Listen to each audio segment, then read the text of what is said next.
To be young, gifted and queer. As black and queer people, we have this gift of just being cool, of knowing what's hot, of knowing what's gonna pop. And we've always done this. You look at queer people who live their life openly, and all I see is courage. If you're gonna tell the story of queerness, tell it all. Don't tell it from one perspective. I wish we could see a lot more lesbians on television or in art or in music. We're living in a time now where we're able to reclaim those spaces and the impact that queerness and blackness has had on the culture. Like the queers just know how to party. They definitely do. We celebrate queerness through this kind of like kakarikakaka, dance, sa.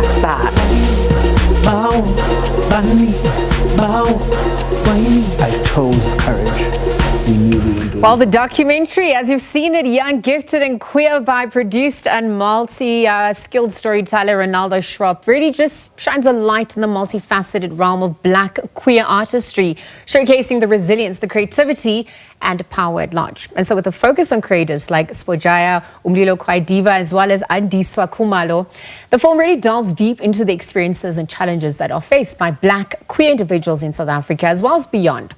The documentary has been selected for this year's Joburg Film Festival. It only highlights the artistry of these individuals, but also emphasizes the importance of representation and visibility within the film and arts community at large. And so Renaldo joins us this morning for more. Good morning. Morning. Thank you. Congrats. I'm so excited. It's good to be here, and it's a week before we get to see this film on the big screen at JFF. Yeah, I mean, we were chatting offline. The journey to get here has been enormous, perhaps even just highlighting the plight of the queer community at large.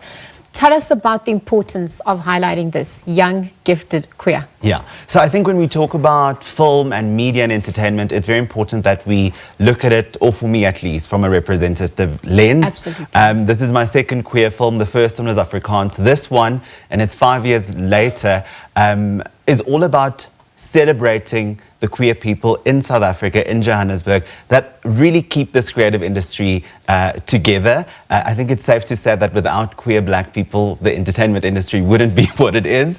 So I wanted to show that, and I wanted to show it in a project that really celebrates them and gives them the ownership and the narrative back of telling their story. So the project is quite collaborative with the three featured artists of the film. There's a lot more people in the film, but it's been quite rewarding to see it all come together.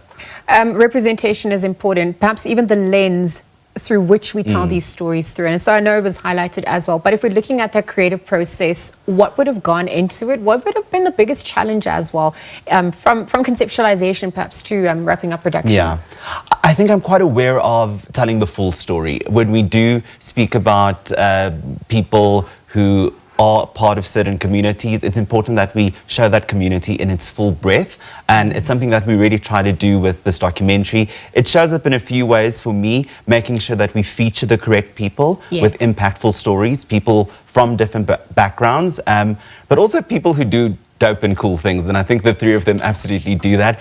And I think it's also creating a space for them to tell their stories and who they are, because it's not just their work, it's their personal stories that we do cover here. So creating an environment where they get to tell their stories, because they are the best at telling it. And absolutely, their lived experience. And I wonder how you went about creating that trust, because that trust, for them to feel safe enough to be able to relay that is very important.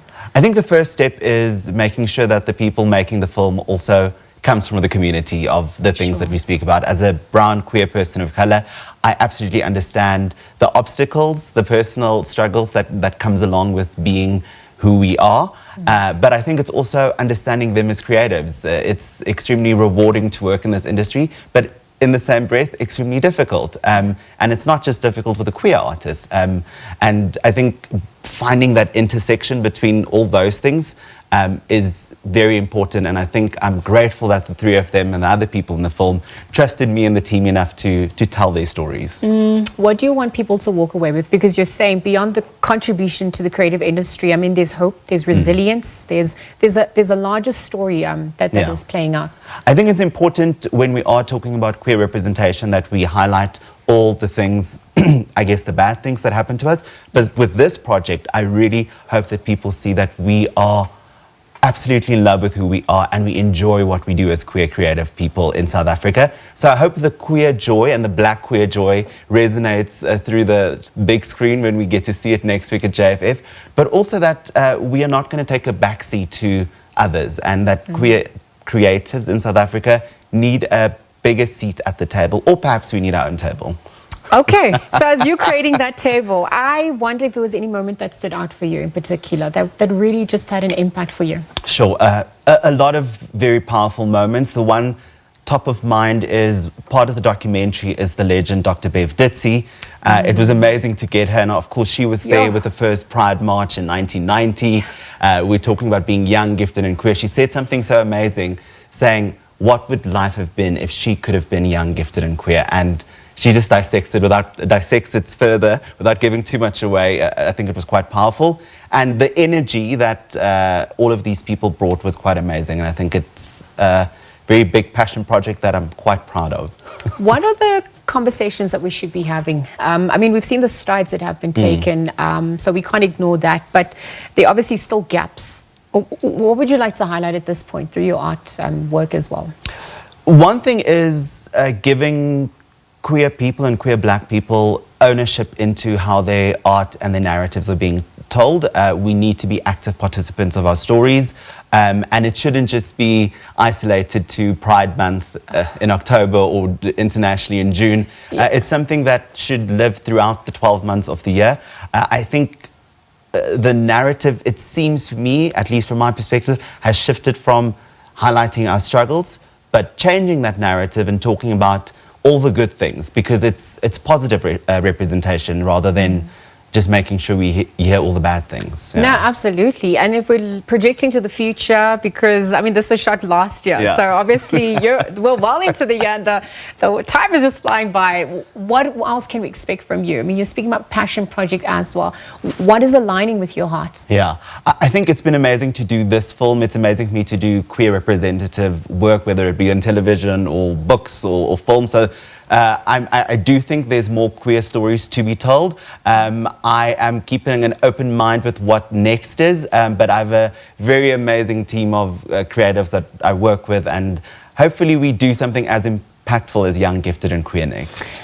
I'm looking beyond our borders, the impact that this can also have for our continent at large. What are you experiencing and witnessing on that front? And what are your biggest concerns? What are also your biggest hopes then? Yeah, it's very important to highlight what's happening with the West, with queer people, with trans people. Narratives like these are very important to counter that. More importantly, it's very important for us as Africans to tell these stories and continue to tell the stories. And I think I'm comfortable to say that it's wonderful and great that we get to make a very big, fancy documentary telling these stories, but the real conversation should also happen on the ground, and hopefully it echoes down to the communities where people at school or in churches or when someone is going to the store can feel safe to be themselves. Absolutely. That conscientizing is necessary. Yeah. Well, we're going to have to leave the conversation there. Wishing you all the best of luck. I know I was asking you for a fan of Nina Simone because it was a play on Young, Gifted and Black, the song, but you were saying it's also just part of a bigger convo. Yeah, absolutely. I think I'm not afraid to reference, cite or regurgitate, and I think it's nice that we get to do that in such a authentic and creative way for us as Black queer South Africans. Renaldo this morning joining us, chatting just about his latest offering, Young, Gifted and Queer. Of course, a documentary that really just provides a platform for artists to share their stories, to also celebrate their contributions to the creative scene at large. Again, that will be showcasing at the JFF.